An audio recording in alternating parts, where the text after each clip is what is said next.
Bom dia e um bom sábado a todos. Pediram para dar um aviso de utilidade pública, como falo.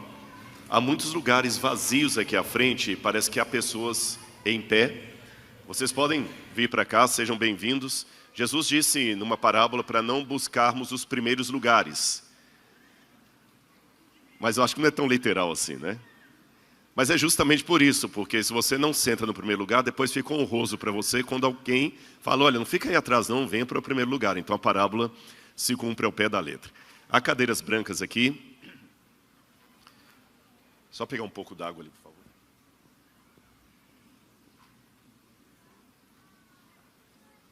Obrigado.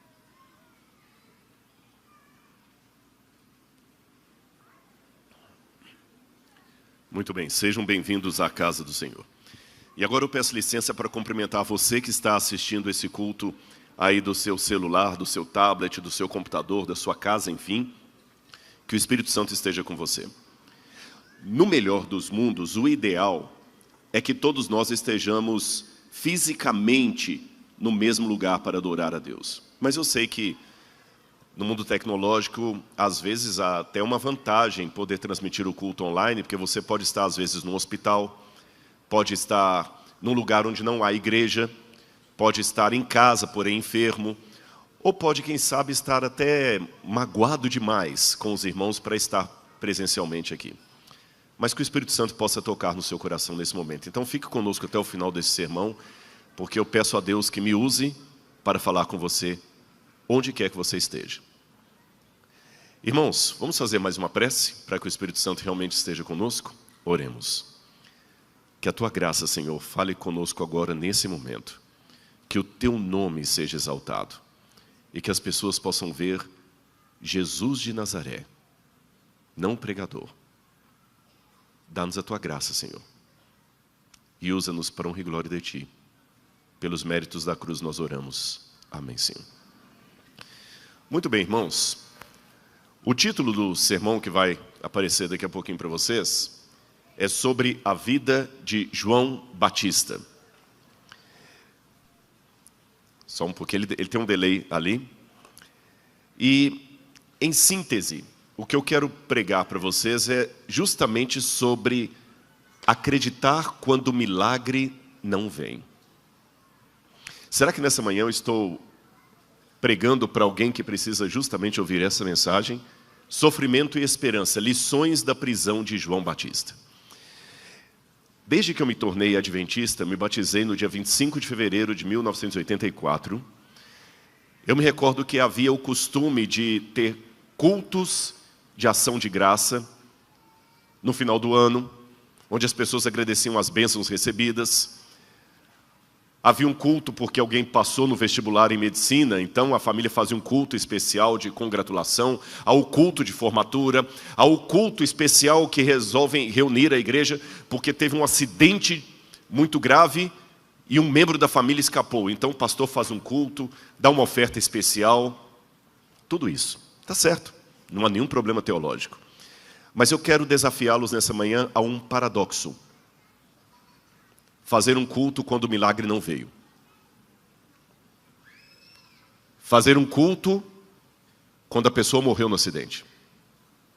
Não é masoquismo, de maneira nenhuma. Não é nenhum apanágio ao sofrimento, nenhuma glória na dor, e nem ao mesmo tempo um sadismo, um rir da desgraça alheia. Não é isso. É porque quando eu leio na Bíblia, eu vejo muitas vezes em que houve a intervenção divina, ele abriu o mar vermelho. Mas eu vejo muito mais vezes em que historicamente não houve a intervenção divina.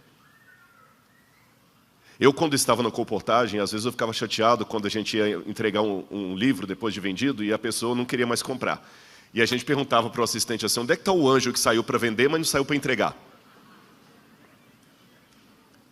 Deus livrou Jesus das mãos de Herodes, porque quando ele era menininho, Herodes queria matá-lo, e Deus livrou Jesus, mas não livrou as demais crianças de Belém. Será que Maria teria um motivo para fazer um culto de ação de graças? Mas e as mães que as crianças morreram pelos soldados de Herodes? O que eu faço com elas? Deus livrou Jesus das mãos de Herodes, mas não livrou Jesus das mãos de Pilatos. E eu fico me perguntando, é um dos temas do devocional que vocês vão ler esse ano aí. Houve muitas vezes em que Deus simplesmente não operou. Eu fico até me perguntando, até os milagres da Bíblia, eles não são definitivos. Deus, na verdade, ressuscitou Lázaro ou adiou a morte de Lázaro? Porque ele morreu depois de outra coisa. Então, do lado de cada eternidade, nós temos que encarar as situações em que, às vezes, Deus não vai agir. E saber, preste atenção nisso, que mesmo quando Ele não age, Ele ainda é soberano. Ele ainda está com o controle da situação. Que eu não vou entender, nem você. E é sobre isso que eu quero falar nessa manhã. João Batista estava no cárcere, preso. Aqui não está funcionando, pelo menos. Apertei aqui e não passou. Quer dar uma olhadinha? Eu não sei se foram eles que passaram lá ou se demorou muito aqui. Vamos abrir a Bíblia comigo, por favor, no Evangelho de Mateus, capítulo 11, versículos 1 em diante. Abram sua Bíblia comigo. Quem é mais tecnológico, acesse o seu aplicativo. A gente tem que atualizar, né? Agora, vamos acessar a Bíblia no livro de João. Mateus capítulo 11, versículo 1 em diante, eu leio na Nova Almeida atualizada. Diz assim: Quando Jesus acabou de dar estas instruções a seus 12 discípulos, saiu dali para ir ensinar e pregar nas cidades deles. Fica com a Bíblia aberta, deixe-me explicar isso aqui para vocês. Eu vou simplificar o mapa de Israel para vocês, imaginando um sanduíche. O pão de cima do sanduíche, vamos chamar de Galileia. Tá bem? O bife que está no meio do sanduíche, do hambúrguer, é a Samaria. O pão de baixo, Judeia. Decoraram isso? No norte, Galileia, miolo, Samaria, embaixo, Judeia. Jerusalém ficava embaixo, Judeia. Nazaré ficava em cima, Galileia. Todos os apóstolos de Jesus, com possível exceção para Judas, eram da Galileia. Então Jesus começa o ministério dele no pão de baixo. Ele começa a pregar ali na Judeia. Mas um ministério ainda inicial. Ele começa a pregar na Judeia. Só que quando diz aqui que ele saiu para pregar na cidade deles, vocês já entenderam, né? Significa que ele migrou de onde para onde? Da Judeia para a Galileia. Guarde essa informação geográfica, porque ela vai ser importante, porque eu vou dizer mais à frente. Jesus foi pregar na Galileia. Verso 2, continue lendo comigo. Quando João, no cárcere, ouviu falar das obras de Cristo, mandou que seus discípulos fossem perguntar: Você é aquele que estava para vir, ou devemos esperar outro? João estava preso ali entre a Judeia e a Pérea, que era onde ficava o palácio de Herodes, Jericó, que hoje é Cisjordânia. Tá bem? Então João estava no pão de baixo. E ele viu que Jesus estava subindo para o pão de cima. Não, pode deixar o anterior aqui. Eu não sei se foi o que virei aqui. Pode voltar ao slide anterior, por favor. Obrigado, viu? Dica de pregador: nunca perca o controle. Verso 4. Então Jesus lhe respondeu. Veja, João Batista estava preso e mandou os discípulos dele perguntarem a Jesus: Escuta, você é aquele que estava por vir ou nós temos que esperar outro? Eu estou na dúvida se você é o Messias. Jesus lhes respondeu: Voltem e anunciem a João que vocês estão vendo e ouvindo. Os cegos veem, os coxos andam, os leprosos são purificados, os surdos ouvem, os mortos são ressuscitados, e aos pobres está sendo pregado o evangelho. E bem-aventurado é aquele que não achar em mim pedra de tropeço. Fique com a Bíblia aberta. Então vamos entender. Jesus estava retirando-se da Judeia para ir para a Galileia. João estava preso ali entre a Judeia e a Pérea. Aí quando João vê que Jesus está indo embora e ele ficando na cadeia, vocês estão entendendo a pergunta? O senhor vai me deixar aqui sozinho? O senhor vai me deixar aqui sozinho? O senhor está indo embora e eu estou ficando para trás? Será que eu me equivoquei de Messias? Vamos lá, perguntem para Jesus se era ele mesmo que deveria vir ou se temos que esperar outro. Aí Jesus cura coxos, ressuscita mortos, dá vista aos cegos e anuncia o evangelho aos pobres e fala com os discípulos. Vocês viram tudo isso? Deem essa resposta para João e diga para ele que feliz é aquele que não encontra em mim pedra de tropeço. Ponto. Vocês vão entender nessa manhã por que Jesus deu exatamente esse tipo de resposta e não outro. Aí Jesus continua dizendo, depois que os discípulos vão embora, verso 8. O que vocês foram ver? Um homem vestido de roupas finas? Os que vestem roupas finas moram nos palácios. Sim, o que vocês foram ver? Um profeta? Sim, eu lhes digo muito mais do que um profeta. Este é aquele acerca de quem está escrito: eis que envio diante de vocês o meu mensageiro, que preparará o caminho diante de vocês. Agora, eu acabei pulando aqui um verso anterior. Jesus pergunta: o que vocês foram ver no deserto? Um caniço agitado pelo vento? Não é assim que está na tradução de vocês? O que Jesus quis dizer com isso? Esta é uma moeda de Herodes Antipas. Herodes Antipas não é o Herodes que mandou matar as criancinhas em Belém. Aquele morreu. Aquele é o ancestral de outros Herodes. Assim como tem vários Césares, tem vários Herodes. O Herodes que mandou matar João Batista, porque ficou seduzido pela mulher, era Herodes Antipas. E Herodes Antipas é aquele que Jesus falou com ironia: que se vocês saíram a ver no deserto um homem com roupas finas, os que vestem roupas finas estão no palácio. O que vocês foram ver no deserto? Um caniço agitado pelo vento? Olha a moeda de Herodes Antipas. As moedas de Herodes sempre tinham como emblema um caniço. Vocês estão vendo lá de cá o desenho parece uma cana de açúcar? Não é cana de açúcar, mas só para ilustrar. Não é um caniço?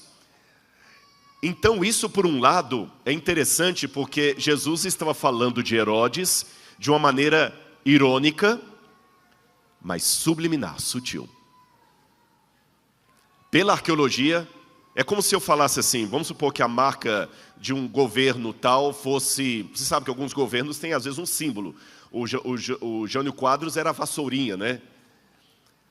E eu não quero falar literalmente do Jânio Quadros, ou pelo menos mencioná-lo. Eu falo assim, pois é, o que vocês foram ver lá no palácio do governo? Uma vassoura?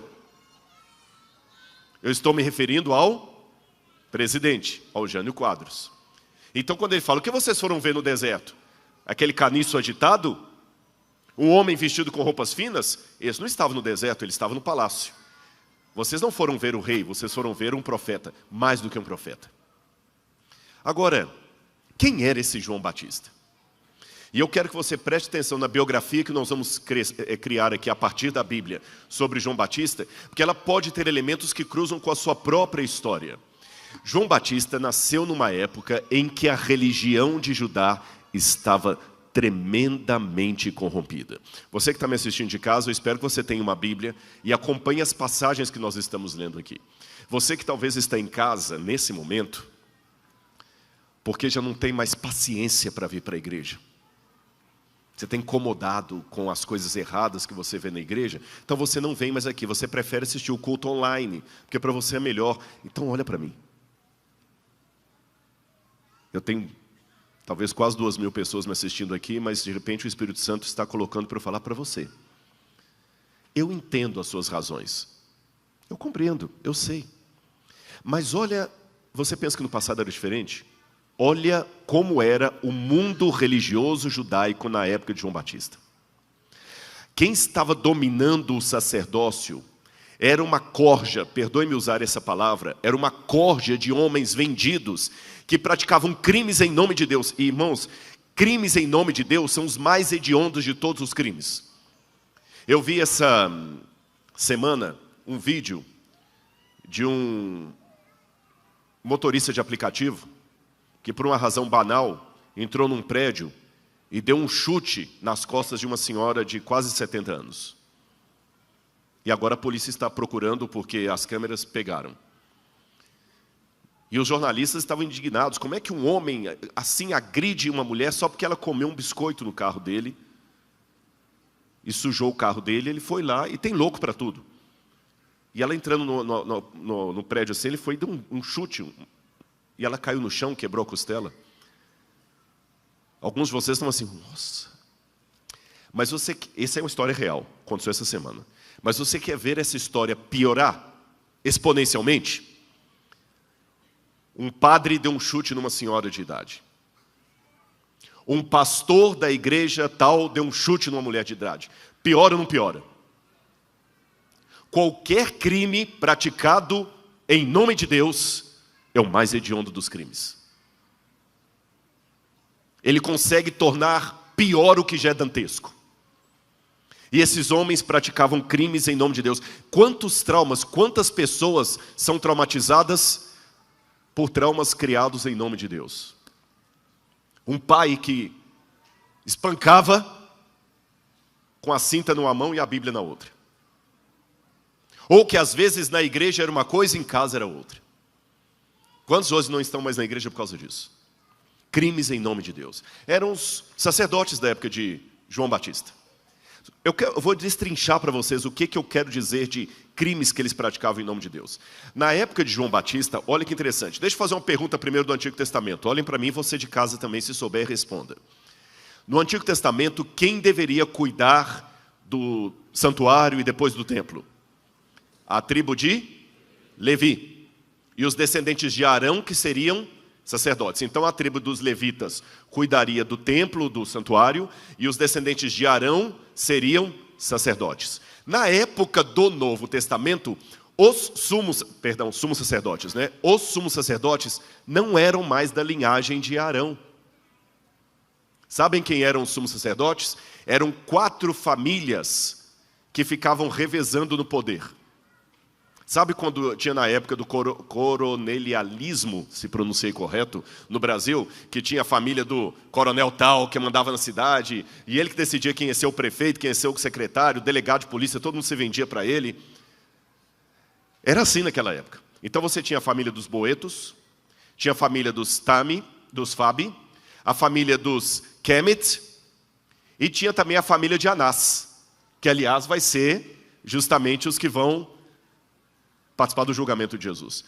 E os saduceus, Rodrigo, que tanto falam, os saduceus eram pessoas ricas que casavam com membros de uma dessas 4 famílias para terem também poder sobre o templo, sobre as ofertas do templo. Esse que era a elite. E o que acontecia com os levitas nessa época? Os levitas continuavam trabalhando no templo, mas para essas famílias de sacerdotes que mandavam no templo.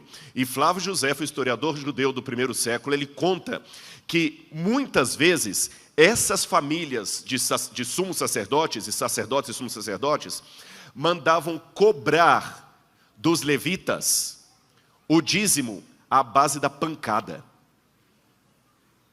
Só para fazer um refino histórico, havia alguns da família de Arão que ainda conseguiam ter o cargo de sacerdotes, mas eles jamais conseguiam ser sumos sacerdotes. Ficou esclarecido? Agora imaginem 4 famílias manipulando politicamente o templo. Entende porque que Jesus um dia foi lá e fez aquilo que fez? E mandando capangas ir à casa dos levitas para cobrar o dízimo na base da violência. E se você pensa que isso é tudo, a família de Anás não dava dízimo.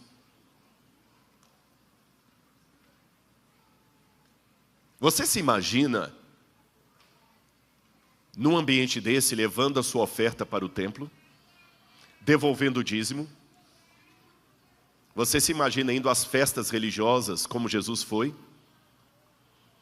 Agora, é nesse contexto que um desses que eram oprimidos, chamado Zacarias, descendente de Arão, estava oficiando no templo. Por que Zacarias conseguiu entrar até ali no santuário? Porque ele estava no turno de Abias e ele conseguia ser sacerdote. Mas dificilmente, para não dizer nunca, ele se tornaria sumo sacerdote. Porque para ser sumo sacerdote, só das 4 famílias especiais lá. Pode até ser que houve algum caso excepcional, mas nós não temos essa informação da antiguidade. Até que eu quero perguntar, está didático, está claro, os irmãos entenderam? Você entendeu o que era ser membro do povo de Deus nessa época? Por isso que alguns se revoltaram. Havia um grupo chamado essênios, formado especialmente por ex-sacerdotes, que ficaram tão revoltados com essa situação, que eles romperam com o sacerdócio, não aceitavam mais trabalhar como levitas. Eles chegaram a tal ponto do protesto que os essênios, muitos deles, praticavam vegetarianismo, não por questão de saúde, Cevisa não foi por um motivo que vocês aprendem lá. Eles praticavam vegetarianismo como forma de protesto, para que na Páscoa não comessem o cordeiro pascal. Eles celebravam a Páscoa sem o cordeiro pascal. E alguns desses essênios resolveram sair e ir para o deserto. Foram eles que produziram provavelmente os famosos manuscritos do Mar Morto. Daqui a pouquinho vamos falar mais sobre isso. Mas Zacarias pensou, não, eu tenho um trabalho para fazer para Deus por aqui. Eu tenho certeza que Zacarias tinha muitos colegas essênios que falavam, Zacarias, não perca tempo aí não, vamos fazer o nosso movimento fora de Jerusalém. Jerusalém está prostituída, Jerusalém está acabada. Isso parece tanto com alguns incentivos que às vezes a gente tem para fazer um movimento paralelo. Humanamente falando, é compreensível. Você teria coragem de dar dízimo na época de Jesus com o templo do jeito que eu descrevi? Você teria coragem de levar um cordeiro para a Páscoa em Jerusalém do jeito que eu descrevi? Você fala, não sou bobo, eu sei o que o sacerdote vai fazer com esse cordeiro. Aliás, você nem levava o seu cordeiro, você tinha que comprar o cordeiro deles lá. Vamos continuar. Zacarias teve aquela visão que ele seria pai de um mensageiro especial e eles moravam na cidade de En-Karen. En-Karen, aí você tem uma foto da paisagem perto da antiga vila de En-Karen, hoje é um bairro de Jerusalém, da grande Jerusalém, da periferia de Jerusalém, melhor dizendo ali, da grande Jerusalém, estou corrigindo tudo aqui. É que eu estava tentando encontrar um paralelo hoje, é mais ou menos como falar Guarulhos e São Paulo. É São Paulo, mas não é São Paulo. Entendeu? Assim é En-Karen hoje em Jerusalém. Essa é a visão da região ali.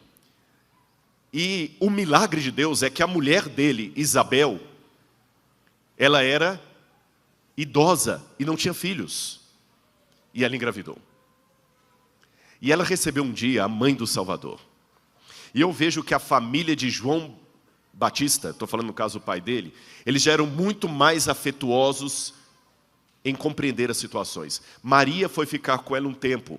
Interessante, por que Maria saiu lá de Nazaré, veio talvez para Jericó, de Jericó a Jerusalém, En-Karen, eu estou falando das paradas possíveis que Maria fez, e foi ficar na casa de Isabel, que era sua parente. A gente não sabe qual o grau de parentesco. A cultura popular fala que elas eram primas, mas a Bíblia não fala que eram primas, fala que era parente. Parente pode ser tia, pode ser irmã, pode ser qualquer coisa. Eu não sei qual o parentesco entre Isabel e Maria. Elas eram parentes, pode até ser que fossem primas também. A Bíblia fala que era sua parente. Maria tinha acabado de descobrir que estava grávida do Espírito Santo.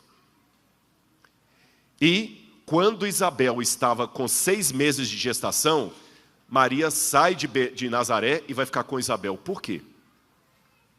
Vocês acham que em Nazaré o pessoal aceitou a questão da gravidez do Espírito Santo? Maria seria discriminada lá também. Talvez ela foi passar um tempo com Isabel, enquanto a barriga ia crescendo, para evitar as más línguas. E José resolver a questão do casamento. Mas a história de Maria a gente conta em outra oportunidade. O menino nasce.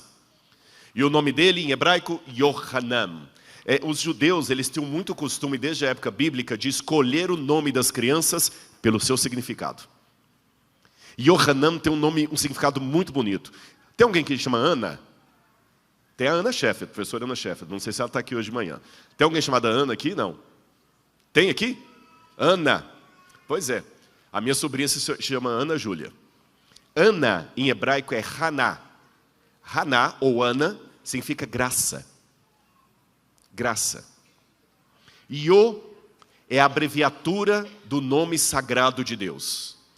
Então, quando você pega o nome sagrado de Deus de maneira abreviada e junta com Ana, Yohanan, João, o Senhor concede a graça. Esse é o sentido. Ana, graça. Yohanan, a graça que Deus concede. Esse é o sentido. Imagina que privilégio. Mas a mãe dele era idosa. Ela teve um presente de Deus, mas um desafio. Ela ia morrer. Quem vai criar o menino? O que eu vou levantar nessa manhã aqui, irmãos, é uma possibilidade. Não é uma certeza absoluta, mas é uma possibilidade que também, se eu estiver equivocado, não vai atrapalhar a salvação de ninguém. Tudo bem? Tudo me leva a crer que João Batista fora criado naquele lugarzinho que está escrito chamado Qumran. O que você está vendo no alto lá, onde está escrito Galileia, é o Mar da Galileia. A linha azul, a Laura até falou o seguinte: pede alguém para fazer seus PowerPoints.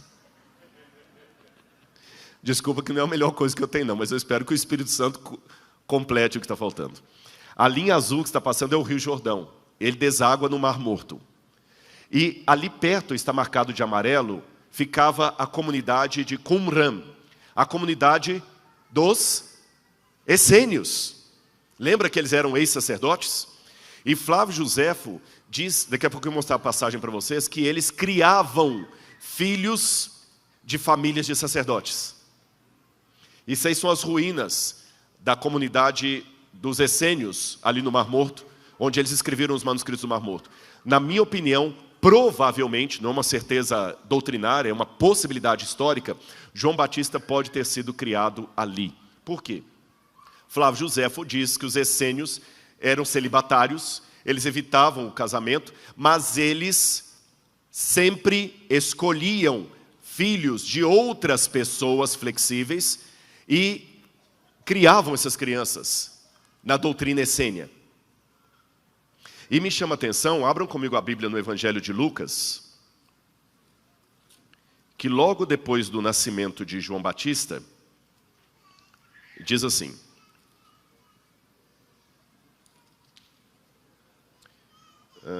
Lucas capítulo 1, versículo 80. Falando de João Batista, Lucas diz assim: o menino crescia e se fortalecia em espírito, e viveu nos desertos até o dia em que havia de manifestar-se a Israel. Então isso para mim é mais um indício que João Batista possa eventualmente ter sido criado no meio dos essênios no deserto. Mas tudo leva a crer que depois de um tempo ele rompeu com os essênios para pregar a vinda do Messias. Tem um texto, inclusive, aqui dos manuscritos do Mar Morto, esse pergaminho que vocês estão vendo ali, uma parte da tradução dele diz exatamente o que eles tinham como doutrina, como ensinamento às pessoas do Mar Morto. Eles entendiam que eles deveriam pregar a mensagem de Isaías 40, verso 13, que diz para irem para o deserto para preparar ali o caminho do Senhor. Isaías falava isso. Então a comunidade dos essênios pegavam o texto de Isaías e aplicavam para si. Nós somos aqueles que Isaías falou, vão para o deserto preparar o caminho do Senhor. E quando você pega o início da pregação de João Batista, em João capítulo 1, verso 23, que eu aconselho você a ler comigo, João capítulo 1, verso 23, João Batista diz a mesma coisa. Eles perguntaram: o que você diz a respeito de si mesmo? João Batista disse: eu sou a voz que clama no deserto, endireitem o caminho do Senhor, como disse o profeta Isaías. Então João aplica a si mesmo aquilo que a comunidade dos essênios aplicavam a si mesmos. Eu sou a voz que clama no deserto, preparai o caminho do Senhor. O que é preparar o caminho do Senhor? Quando um rei ia para uma cidade em missão, aí eu tenho um painel assírio, dá para você ter uma noção. Ia à frente do rei uma pessoa que tinha algumas funções. Ele era um arauto, ele ficava anunciando: gente, preparem que o rei está vindo aí. Então passa pela rua, o rei vai passar aqui, então ajusta a calçada. Sabe aquele negócio, o governador vai vir aqui, então vamos ajustar, pintar o meio-fio, fazer tudo direitinho, que ele está vindo? Segunda função desse preparador do caminho: se houvesse inimigos à frente, ele ia matando, para que ninguém pegasse o rei de emboscada. Em terceira função: se houvesse pedregulhos na beira do caminho, ele ia orientando o pessoal para tirar as pedras, para que a carruagem do rei passasse num lugar mais amplo. Era um preparador do caminho do rei. Esta imagem foi usada simbolicamente para o anúncio profético. Vocês, no deserto, preparem o caminho do rei. E os essênios achavam que eles eram aqueles que iam cumprir a profecia de Isaías 40. No deserto, anunciem o caminho do Senhor. Preparem o caminho do Senhor. João Batista provavelmente rompeu com os essênios e começou ele sozinho a fazer isso. Por que eu acho que João Batista rompeu com os essênios? Porque na fase adulta, ele não vestia de branco. Os essênios vestiam de branco. João Batista aceitou soldados no séquito de discípulos dele. Ele só orientou os soldados a serem honestos e justos. Os essênios não aceitavam soldados. João Batista foi pregar perto da cidade ali de Herodes. Os essênios ficavam mais reclusos lá, embora houvesse essênios nas cidades também. As roupas de João Batista também são muito emblemáticas, porque ele se vestia à semelhança do profeta Elias. Agora imagine a intrepidez de João Batista pregando. Está posto o machado à raiz da árvore, e todo aquele que não produz bom fruto é cortado e lançado ao fogo. Imaginem a ira santa de João Batista ao ver os escribas e fariseus chegando e falando: raça de víboras, quem vos ensinou a fugir da ira futura? Produzam, pois, frutos dignos de arrependimento. Imagine o poder do Espírito Santo naquele homem, que ao mergulhar as pessoas nas águas do Rio Jordão dizia, até me arrepio de imaginar a cena: eu batizo vocês com água, mas após mim virá aquele que vos batizará com o Espírito Santo e com fogo. Esse homem chamava a atenção. Ele atraía a atenção de discípulos e também de inimigos. Por isso Jesus perguntou: o que vocês foram ver lá no deserto? Foi Herodes Antipas, o caniço agitado pelo vento? Não, foi o profeta. Agora olha como é que Jesus falou dele. Eu afirmo para vocês que João é o maior homem dos nascidos de mulher. Colocou João acima de Moisés, de Elias, dos profetas, dos nascidos de mulher. João Batista é o maior. Agora vejam um paradoxo. Porém, no reino, ele é o menor. E é interessante que João trouxe consigo dos essênios a prática do batismo. Ali nos ritos dos essênios, havia muito a ideia de fogo, Espírito Santo e batismo nas águas. Tanto é que o que você mais vê naquela comunidade que eu mostrei para vocês nas ruínas aí do Mar Morto, são tanques batismais. Esse é um tanque batismal, chamado mikveh em hebraico. O plural mikvaot. Tem vários mikvaot, vários tanques de purificação. A diferença é que a purificação dos essênios, que era uma purificação judaica também, eles não iniciaram isso, a pessoa todo dia se mergulhava no tanque, nua, não podia ter nada entre a pele e a água para se purificar. Por que razão? Eu sou judeu, no comércio eu cumprimentei alguém na hora de comprar alguma coisa, esse sujeito tocou num porco, eu estou contaminado. Então, para evitar a contaminação, mergulhava. Então, quem mergulhava era uma maneira de falar o seguinte: eu sou religioso de elite, eu me preocupo com as questões religiosas. João Batista pega o rito, mas dá um novo significado para ele. Ao invés da pessoa se mergulhar, é João que mergulha a pessoa. Primeira lição: você não pode se purificar a si mesmo, precisa da ajuda de alguém. E quem é esse alguém? É aquele Messias que está por vir. Segundo, você não está mergulhando porque você é um bom religioso. Você está mergulhando aqui porque você é pecador. É o batismo de arrependimento. Bom, e aí é a origem do batismo cristão. Agora vejam que interessante. De Qumran, João vai, eu fiz uma setinha ali, ele vai para aquela região ali, perto de Jericó, onde ele começa a fazer o batismo. E um belo dia vem o coroamento de toda a sua boa vontade, todo o seu esforço, todo o seu ministério.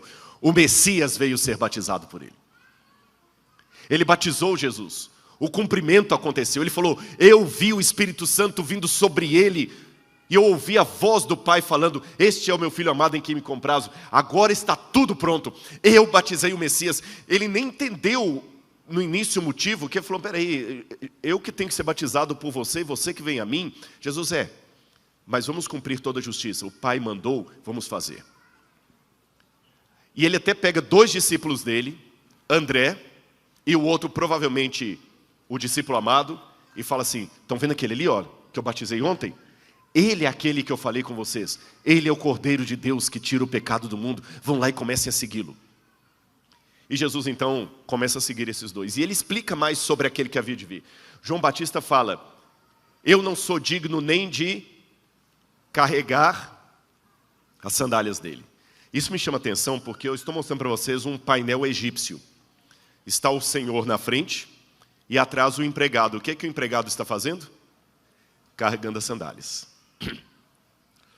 Num tratado judaico do Rabi Yehoshua ben Levi, ele disse, todos os trabalhos devidos por um escravo ao seu senhor, o discípulo também os deve ao seu mestre, menos o de tirar as suas sandálias.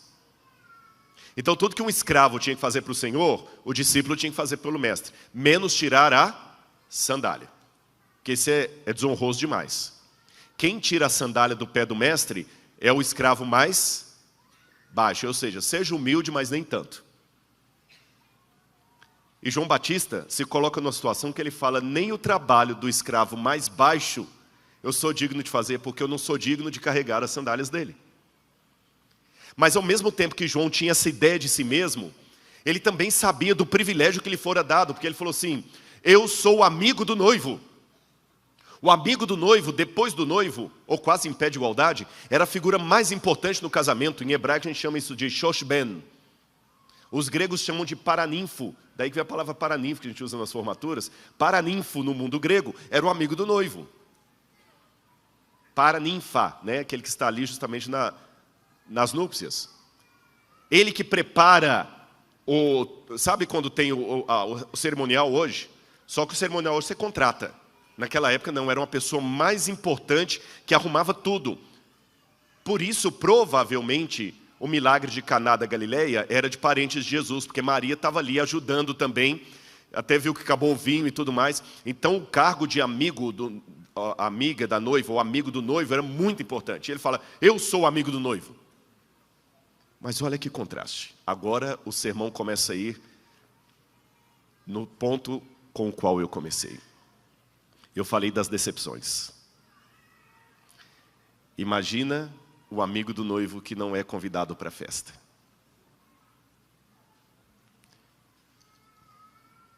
Por que João Batista não foi escolhido para ser apóstolo? Pense agora, eu quero que você olhe para mim nesse momento, não deixe nada distrair sua cabeça. Lembra a primeira imagem que eu mostrei de João Batista no cárcere? O que você estaria pensando? Jesus começou a escolher discípulos. 2 dos seus melhores discípulos agora seguem Jesus. E João Batista não está ali no meio. Cadê o João Batista? Por que ele não me escolheu?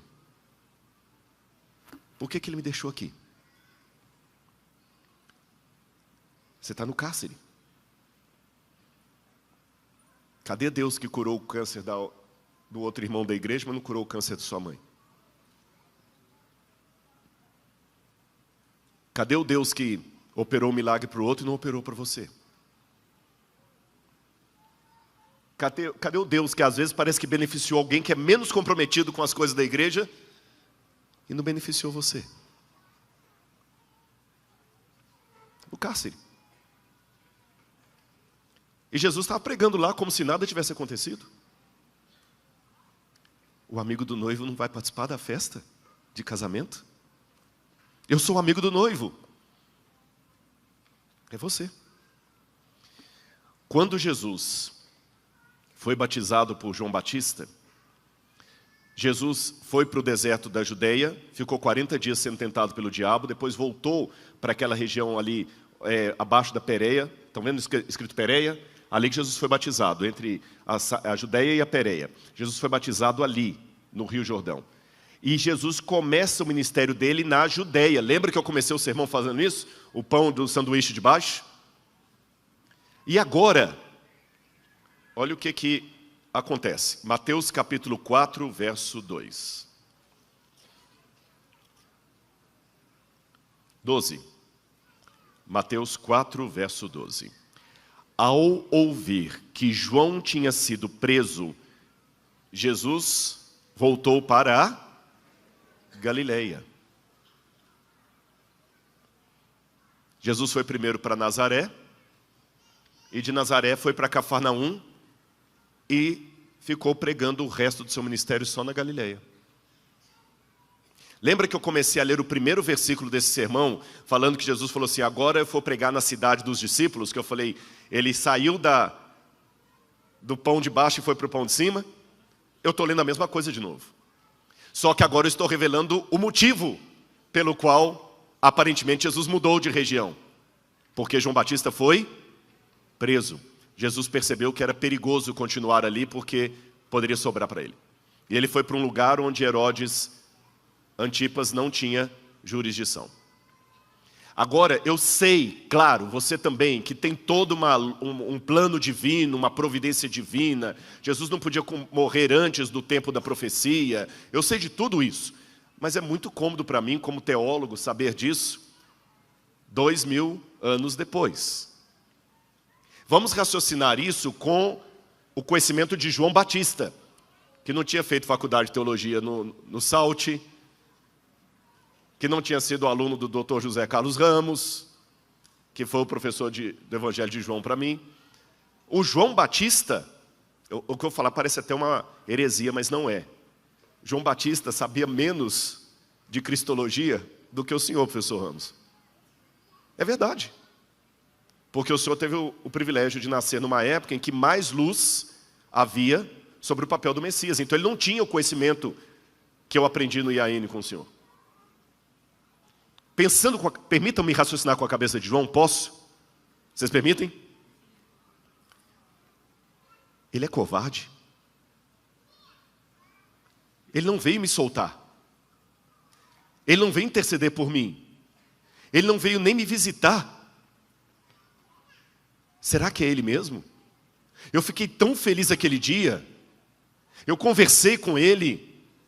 E agora eu estou preso, ele não vem nem fazer uma visita para mim. Ele nem veio à minha casa.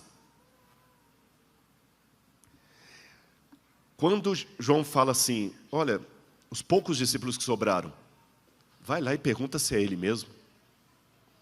Ou se teve que esperar por outro. Porque eu estou cansado. Eu estou com medo de morrer. A gente pensa que João Batista batendo no peito, né? Não, ele era humano. Tem uma coisa que me chama a atenção que eu quero destacar para os irmãos. Quando Jesus recebeu os discípulos de João Batista, vocês se lembram a resposta que Jesus deu? Nós lemos aqui de manhã. O que Jesus falou para os discípulos? Vejam, vamos ver se a gente recorda. Os coxos andam, os cegos veem, aos pobres está sendo anunciado o reino, e os mortos são ressuscitados. É interessante que Jesus parece estar citando uma passagem de Isaías 61. E o pessoal do Mar Morto, os essênios, onde João Batista hipoteticamente foi criado, também se valiam muito das profecias de Isaías. E eles diziam que um dos sinais da vinda do Messias era justamente esse, que os céus e a terra obedecerão o seu Messias. Ele libertará os cativos, dará visão aos cegos, levantará os oprimidos, ressuscitará os mortos e anunciará boas novas aos pobres. Duas coisas me chamam a atenção ali. Letra A, Isaías não fala, ele ressuscitará os mortos. Isaías fala apenas das outras coisas. Isaías fala de dar vista aos cegos, pregar as boas novas aos pobres, visitar os presos, mas Isaías não fala nada de ressuscitar os mortos. Quem acrescenta o item ressuscitar os mortos é esse manuscrito do Mar Morto. Então, quando Jesus responde aos discípulos de João Batista, não de acordo com o texto de Isaías que nós temos na Bíblia, mas de acordo com a paráfrase de Isaías do manuscrito do Mar Morto, eu acho que Jesus falou com João numa linguagem que ele podia entender, a linguagem dos essênios. Por isso que Jesus também acrescenta ressuscitar os mortos. Essa é a primeira coisa que me chama a atenção. Ficou claro para os irmãos isso? Você que está em casa está acompanhando? Só que tem mais um detalhe que me chama a atenção, e eu marquei de vermelho. Libertar os cativos. Opa, a profecia não cumpriu comigo. Eu estou cativo. E cadê a vinda dele? Olha para mim nesse momento aqui e entenda que talvez é aqui que a sua história de João Batista se encontra. É aqui.